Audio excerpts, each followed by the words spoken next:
My wife called from the hospital, sobbing. Honey, the doctor refuses to operate on our son. He says he's too critical. I asked, who's in charge? She told me the name. I said quietly, hold the line. 5 minutes. I didn't call an ambulance. I called the hospital director. Everything changed after that. The call came at 3:17 p.m. on a Tuesday. I was in a budget meeting, fourth quarter projections, revenue forecasts, the usual corporate white noise, when my phone buzzed. Sarah's name. I almost didn't answer. She knew I had meetings until 5, but something made me look at the screen. 3 missed calls in 2 minutes. I excused myself and stepped into the hallway. Sarah? Sobbing. Immediate, gut-wrenching sobbing. My stomach dropped. What happened? It's Jake. Her voice was shredded, raw. There was an accident. A car ran a red light. She couldn't finish. Where are you? St. Catherine's. Emergency room. Tom, they're saying, another sob. The doctor won't operate. He says Jake's too critical, that we should prepare ourselves. The floor tilted under me. What do you mean he won't operate? Dr. Matthews. He keeps saying the risk is too high, that Jake might not survive surgery anyway, so why put him through it? Her voice cracked. Tom, he's giving up on our son. Jake, my 6-year-old, the kid who still climbed into our bed during thunderstorms, who wanted to be a firefighter, who just lost his first tooth 3 days ago. Who's in charge? I asked. My voice came out wrong, too calm, too cold. Dr. Matthews. Michael Matthews. The name hit me like a fist. Michael Matthews. I knew that name. Hold the line, I said quietly. 5 minutes. I'd met Michael Matthews exactly once, 12 years ago. Sarah and I had just started dating. She was in her 3rd year of medical school at Northwestern. I was a financial analyst at a mid-sized firm, working 80-hour weeks to pay off student loans from a state school nobody'd heard of. We met at a hospital fundraiser, one of those black tie events where rich people write checks and feel good about themselves. I was there because my boss couldn't make it and needed someone to represent the firm. Sarah was there because she'd volunteered to help organize. She was beautiful, confident, way out of my league. I asked her to dance anyway. 3 weeks later, we were inseparable. 4 weeks later, I met Michael Matthews. He cornered me outside Sarah's apartment one night, late, after midnight. I was leaving. He was arriving. You're Tom, he said, not a question. Yeah. Sarah's, what? Boyfriend? That's the plan. He smiled. Sharp. Predatory. You know she's going to be a surgeon, right? Top of her class. She could work anywhere. Do anything. I know. So what exactly do you do? I'm an analyst. At Kellerman Financial. He laughed. Actually laughed. Never heard of it. Most people haven't. Right. He looked me up and down. Sarah's brilliant. She's going places. She doesn't need nobody dragging her down. Good thing I'm not dragging her anywhere. We'll see. He stepped closer. I've known Sarah since first year. We have history. You're just temporary. Then he walked past me and knocked on her door. Sarah answered, smiled at him. Michael, what are you? Wanted to see if you were free this weekend. There's a conference in Boston. Trauma surgery focus. Thought you might want to come. Oh, I can't. Tom and I are... Right. Tom. He glanced back at me. Well, if you change your mind. He left. Sarah closed the door and looked at me. He's harmless. Just competitive. He thinks I'm not good enough for you. He's an idiot. She kissed me. You're perfect. 2 months later, Michael asked her to dinner. She said no. He asked again. She said no again. 3rd time, he brought flowers to the hospital. Expensive ones. Sarah handed them to a nurse and told Michael to stop. I'm with Tom, she said. I'm happy with Tom. He's a nobody. You deserve better. He treats me like a person, not a trophy. That's better. Michael stopped asking after that, but I remember the look on his face. Pure hatred. Directed at me. 12 years later, that same man was standing over my dying son, refusing to save him. I didn't call an ambulance. I didn't call a lawyer. I called Dr. Patricia Chen. Patricia had been the director of St. Catherine's for 6 years. Before that, she was chief of surgery. Before that, she'd spent 15 years building the hospital's reputation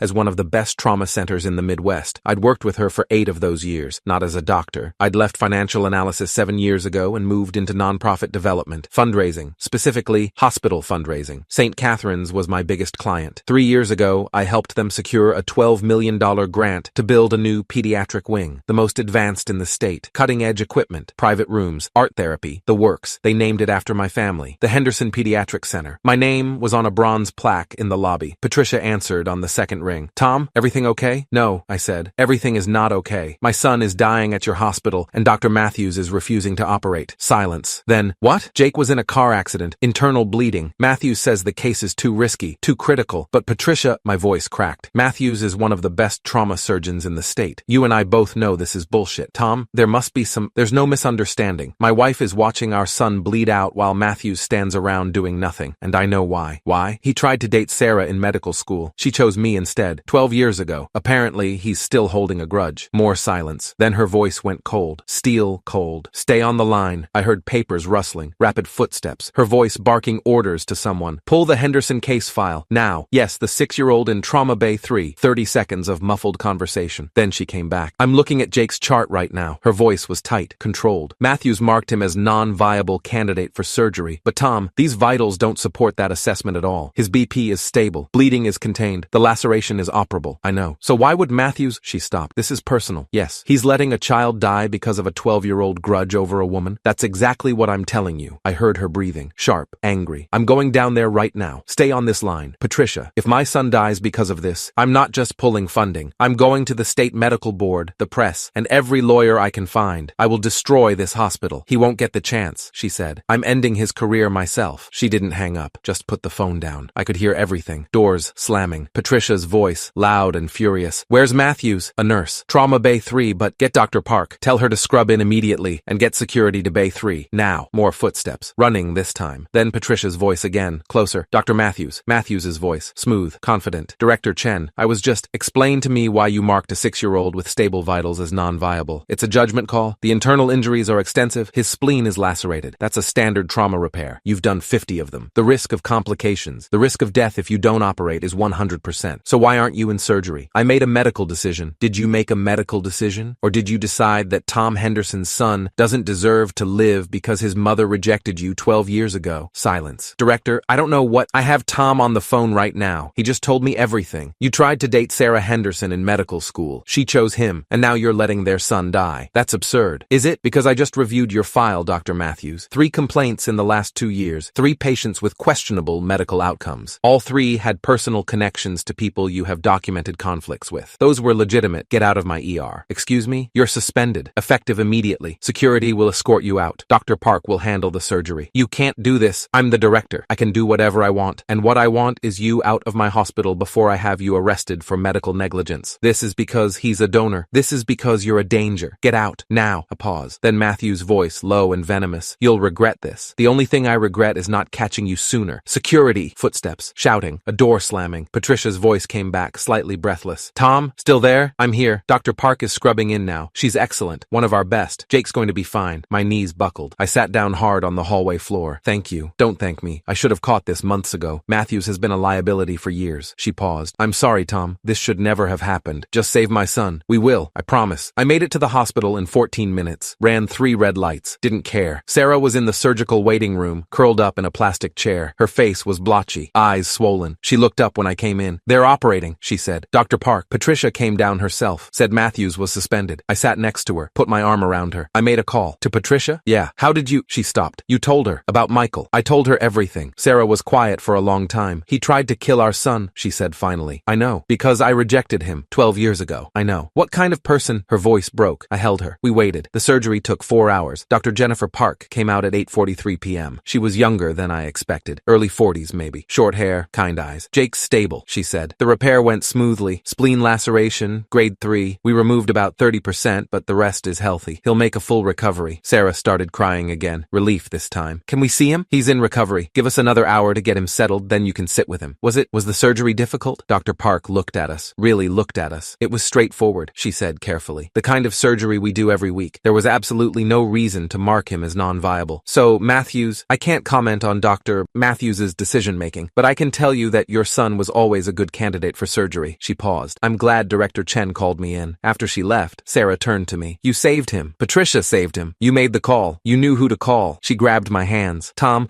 what if you hadn't? What if you just trusted Matthews? But I didn't. He was going to let Jake die. I know. She pressed her forehead against mine. I chose you 12 years ago. Best decision I ever made. Patricia found me in the cafeteria around 10 p.m. I was drinking burned coffee and trying not to think about how close we'd come. Tom, I stood up. Patricia, thank you. I don't know how to... Sit, please. We sat. She put a folder on the table. Thick, official looking. I've been reviewing Matthew's file, she said. This isn't the first time. You mentioned complaints. 3 cases in 2 years. All patients with connections to people Matthews had personal conflicts with. A teenager whose father sued Matthews' brother. A woman whose husband outbid Matthews on a house. And a man whose wife rejected Matthews at a hospital fundraiser. My stomach turned. What happened to them? The teenager survived. Barely. Matthews delayed surgery for 6 hours, claiming he needed more tests. The woman died. Matthews said she had underlying conditions that made her high risk. And the man? He's paralyzed. Matthews did operate, but made errors during the procedure. Jesus Christ. The families complained. Filed formal grievances. But Matthews was highly respected. Former chief resident. Published researcher. The complaints were dismissed as grieving families looking for someone to blame. But now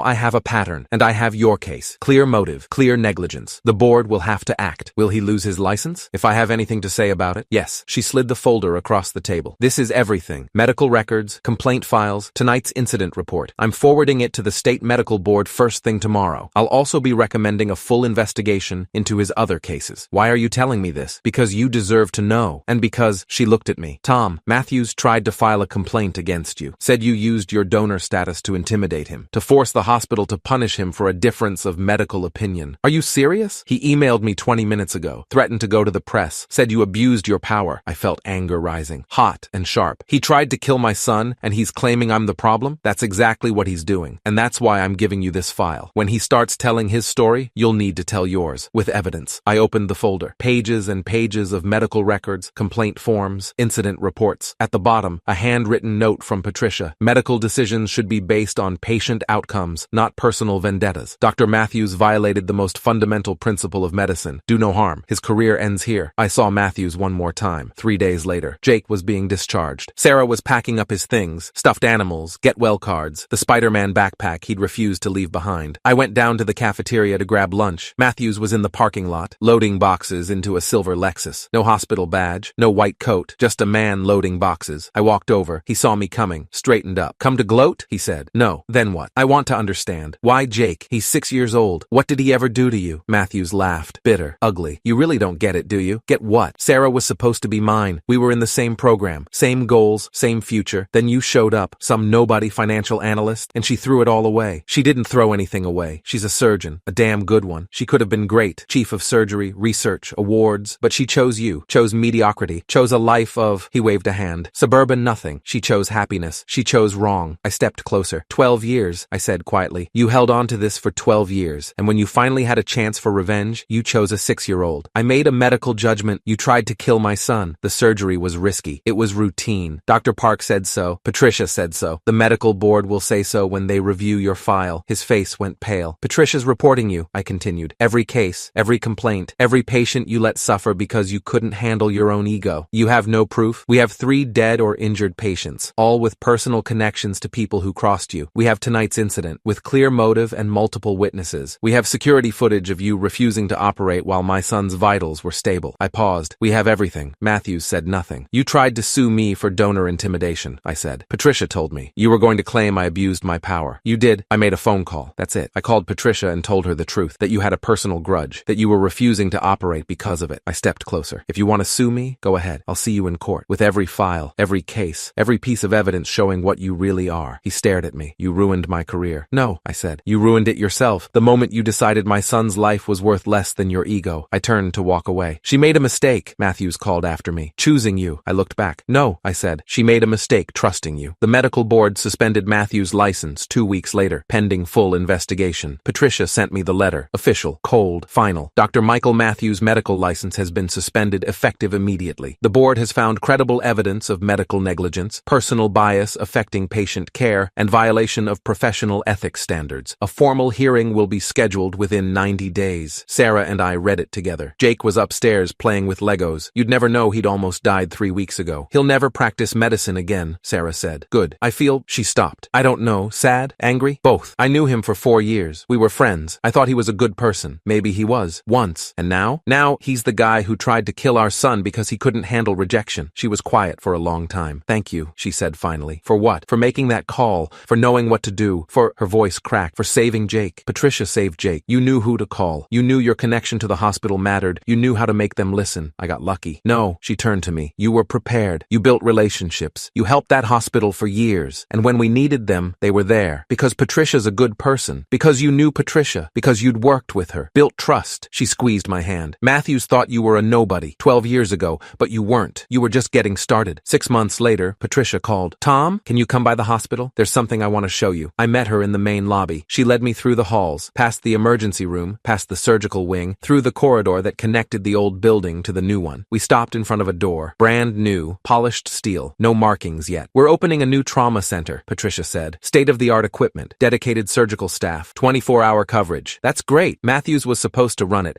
We'd already earmarked him before, she paused, before everything. What happens now? Dr. Park's taking over. She's brilliant, compassionate, everything Matthews should have been. She handed me an envelope. We're naming it after your family, the Henderson Trauma Center. I stared at the envelope. Patricia, you don't have to. Yes, I do. What happened to Jake should never have happened, ever. A doctor's personal feelings should never never, never affect patient care. This is how we make sure it doesn't happen again. Inside the envelope was a rendering, beautiful, modern, glass and steel. Above the entrance, in clean letters, the Henderson Trauma Center. Below that, a bronze plaque with an inscription, in honor of Jake Henderson and all patients who deserve care free from bias, prejudice, and personal agenda. Medicine is service, nothing less. My throat tightened. We're unveiling it next month, Patricia said. I hope you'll be there. The night before the unveiling, Sarah found me in Jake's room. He was asleep, sprawled across his bed, one arm hanging off the edge, mouth open. You okay? She asked, just thinking. About? Matthews, that phone call, how close we came. She sat next to me. Do you ever wonder what would have happened if you hadn't known Patricia? If you'd just been a regular parent in the ER? Every day. That's the thing that scares me, she said. How many other families don't have that connection? Don't have someone to call? I don't know. We got lucky. We had you, had Patricia, had resources and connections, and she looked at Jake. Other families don't. No, they don't. So what do? I thought about it. We make sure the center works, I said. We make sure it's staffed by people like Dr. Park, people who care, people who put patients first, no matter who they are or who they know. And if we find more people like Matthews, we expose them. Every time. She leaned against me. He tried to destroy us, she said quietly. Because I rejected him 12 years ago. I know. You think he regrets it? I don't care. You don't? No. He made his choice. We made ours. We're here. Jake's alive. That's all that matters. She kissed my cheek. He called you a nobody. I remember. He was wrong. Maybe, or maybe I was a nobody back then, and maybe that was okay. What changed? I looked at Jake, at Sarah. I found something worth fighting for. The unveiling was beautiful. 200 people, hospital staff, donors, city officials, news cameras. Jake cut the ribbon, big theatrical scissors, huge grin. The crowd applauded. Patricia gave a speech about patient care and institutional accountability. Dr. Park talked about trauma medicine and the lives they'd save. I didn't speak, just stood there with Sarah and Jake, watching. After the ceremony, a reporter approached. Young guy, local news station. Mr. Henderson, can I ask you a few questions about Dr. Matthews? No. The medical board revoked his license last week, permanently. He's appealing, claiming the hospital targeted him because of his relationship with your family. I said no. But don't you think the public deserves to know? Sarah stepped forward. My son almost died because a doctor decided his personal feelings were more important than medicine. That's the story. Everything else is noise. The reporter blinked. So you're saying? I'm saying a trauma center is named after my son because we want to make sure no other family goes through what we did. Focus on that. He nodded, walked away. Jake tugged on my hand. Dad, can we go see the inside? Sure, buddy. We walked through the center. Bright, clean, new equipment gleaming under fluorescent lights. In the main hallway, another plaque. 5 minutes can change everything. Make them count. Sarah squeezed my hand. Was it worth it? She asked quietly. All of this? I looked at Jake, running ahead, laughing, alive. He spent 12 years waiting for revenge, I said. I spent 5 minutes ending his career. She smiled. Best 5 minutes of your life. Second best, I said. What was first? The night I asked you to dance. She kissed me. Behind us, the Henderson Trauma Center opened its doors, ready to save lives, ready to serve patients, all of them, regardless of who they knew or who they didn't, because that's what medicine should be. And sometimes it takes 5 minutes and one phone call to make sure it is.